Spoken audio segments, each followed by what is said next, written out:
Welcome to Policy on Demand's Week in Review. I'm Janice Mays. This week, the Federal Reserve announced a 50-point basis cut in the federal funds interest rate. On Wednesday, the House of Representatives defeated Speaker Johnson's effort to extend current funding levels through March 28th that included language requiring extra documentation for voters. Also, the House Speaker outlined an economic agenda that includes extending and building on the Tax Cuts and Jobs Act.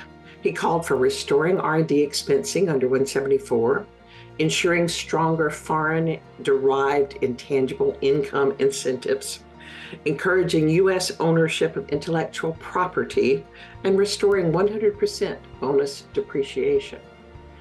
And on the anniversary of a Ways and Means Committee trip to Europe, the top 4 House Republican leaders and all Ways and Means Committee Republicans sent a letter to the OECD Secretary General restating their opposition to the global tax deal, Pillar 2, and their support for efforts underway in the Belgian Constitutional Court to block implementation. Once again, they emphasized U.S. countermeasures if other countries persisted. This week, I was asked about congressional efforts to repeal the energy-related incentives in the Inflation Reduction Act. Speaker Johnson tempered his own and others' talk of wholesale repeal, talking instead of clawing back some of the $145 billion in unspent direct spending. He described using a scalpel rather than a sledgehammer on clean energy tax breaks.